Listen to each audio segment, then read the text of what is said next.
Thriller set the standard of what it was to be a megastar.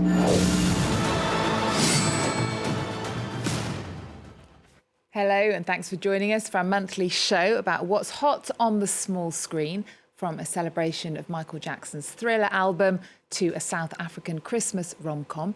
TV critic Dheepthika Laurent has plenty to tell us about for our last series show of the year. And you're starting with Berlin, which is the spin-off of the beloved Netflix series The Casa de Papel, or Money Heist.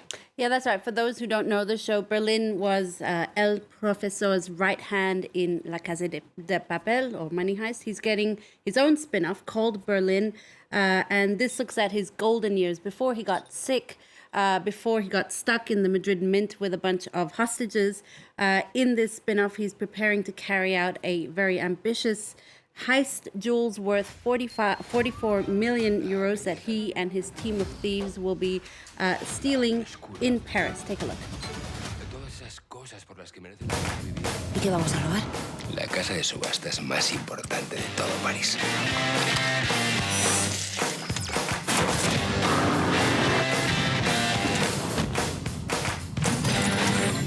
Anoche conocí a una mujer. No necesitas complicar las cosas con la mujer del tipo al que vamos a robar. Tienes razón.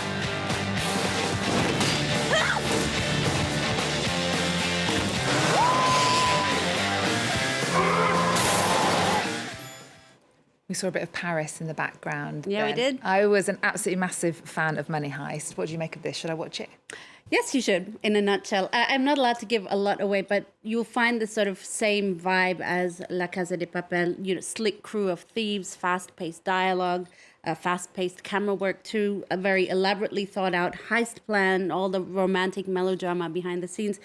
Pedro Alonso, he embodies Berlin so well. He's got this deep, rich voice that really lends to his character. He's this arrogance and moral superiority he brings to the character that makes Berlin so endearing, even though he's a master thief.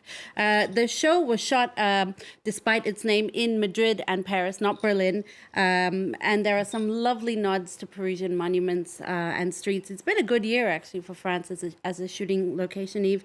Berlin is sure to please fans, especially those who love the Casa de Papel universe. And we actually have some figures now, because Netflix have finally released their viewership stats, a big data dump that reveals a lot. This is what you see there is the top non-English shows, the most popular shows there, and you can see Casa de Papel, the fourth part comes in second place, but all the other parts are sort of in the top 10 as well. Obviously, Squid Game, the number 1 show, the most popular non-English show on Netflix. And also with Berlin, the music is a big thing, like, Bella Ciao, that was a big part of La Casa de Papel.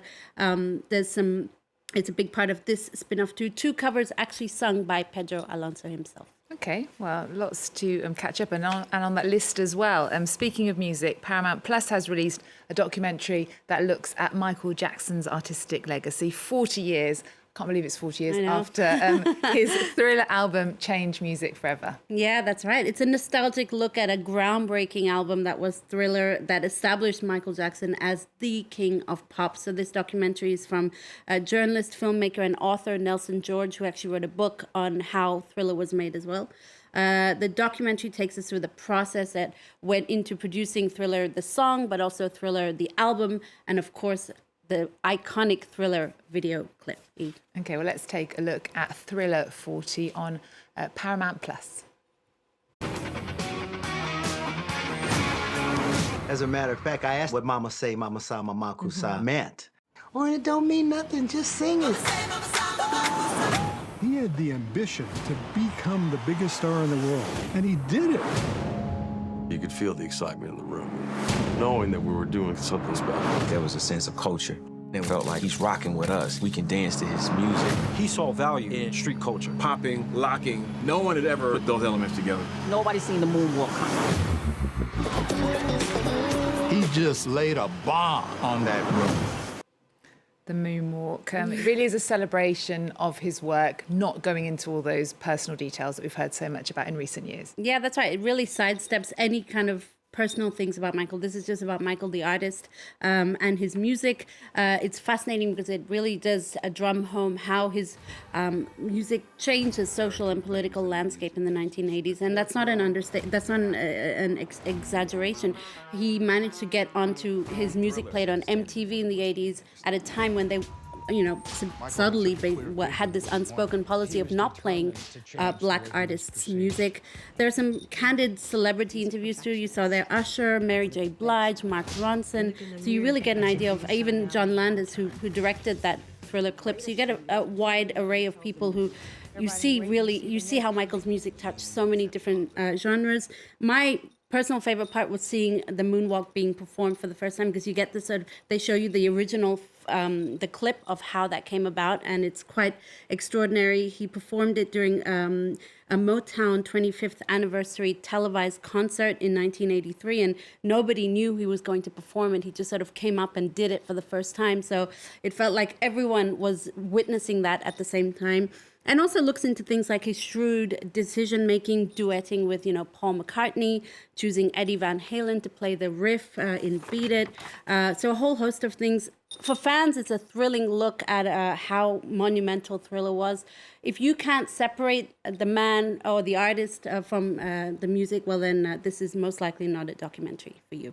Okay, well, lots of a big career to look back on, though, nonetheless. Next on Netflix, and the best-selling 90s manga Yu Hakusho has gotten a live-action adaptation.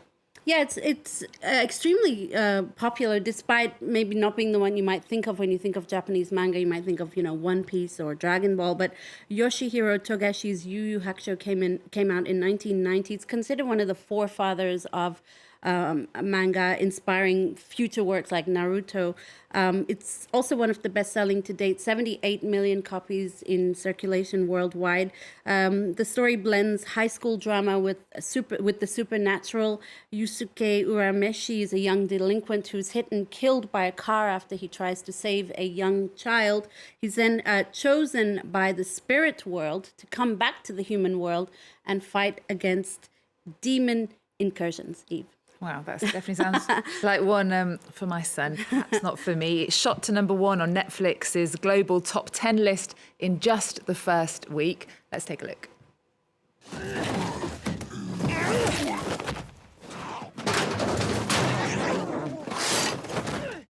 自分は本当にパンチとかキックとかそういう肉弾戦みたいなものが中心になってったんですけど、なんかそこに溢れるユウスケの正義感だったりとか、何度打ちのめされても立ち上がる様がかっこよくないといけないとか、やられて相手をもう一回見るとこにどんだけ自分はまだ戦えるっていう意志をどんだけ込めようかなとか、込める体の表現ってどうかなとか、なんかそういう細かいことばっかやってましたね。かかってきな。いいから体で感じな。鬼かよ。強くなるんだよ、ユウスケ。みんなを守るためにな。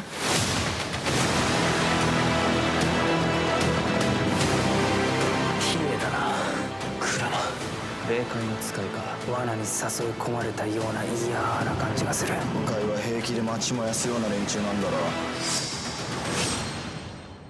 上等だよ。お楽しみはこれからということです。 So, Eve, I think the series did make a remarkable effort at trying to manage fan expectations while staying loyal to the book, to the comics, because they managed to condense 175 chapters into 5 one-hour episodes. The fight scenes, as you saw, they're pretty spectacular. Netflix actually used performance capture technology, so 170 cameras that film the actors simultaneously in 360 degrees. Special effects from a Canadian visual effects team who also worked on Stranger Things. So visually, it's quite a treat. So does one have to be a manga fan to enjoy this series? Well, I'm not a manga fan, or I'm not really familiar with that universe. But I really enjoyed this, and I think one of the reasons for that is because the live action kind of lends itself to a wider audience. It kind of makes it more relatable. The themes of the comic also are quite important, like bullying. But it is not for the queasy. There are some pretty gross scenes like head chopping, body splitting kind of violence. But the drama is nice. It's pretty fast paced. The short season also makes it highly bingeable. And, it caps a stellar year for television adapts of mangas. Apple TV Plus's Drops of God, which we talked about, was well received, as well as, of course, Netflix's One Piece a few months back. And on that note, they've announced another One Piece project in the works, an anime series to come out soon. Okay, well, Christmas is upon us and we have to finish with something a bit Christmassy. You've been jingling all the way through with the bells on your jumper. You found a rom-com for us to binge this festive season. Yeah, it's called Yo Christmas, and it's a South African English Zulu language rom-com out on Netflix this month. It's based on the 2019 Norwegian series and the 2022 Italian spinoff, so it's something that definitely works every year. It follows the misadventures of Tando, a single 30-something South African woman. She's under pressure to find a man, and she wants to avoid being seated at the kiddies' table every Christmas. So she lies to her family about having a boyfriend and has 24 days to bring one home for Christmas. So as you can imagine, so ensues the hilarity as she goes on many, many dates and so forth. The series stars Katligo Libogang, who is, as Tando, the main character. She was actually most recently in a South African show called Spinners that premiered at Cannes Série earlier this year. Look, the show is not groundbreaking, but it's lighthearted, it's fun, it's a rom-com, it's South African. It's South African, a 6-part series that you can definitely watch, while you're digesting your Christmas meal or something like that. Okay, well, Dheepthi, thank you so much. We're going to leave you with a look at Yo Christmas on Netflix just in time for the holidays. Thanks for watching. Merry Christmas. See you next time. Okay, when I kill you, options are good, man. You got me a gift? 100% no. What's wrong with me? Why can't I just find someone to love me? I don't know who these men are, but I do know they're fools. Thando, I just wish ungayeki lokhu ufihla ungitshela ukuthi ubani le boyfriend yakho. Carpe diem, my girl. Or rather, carpe de penis.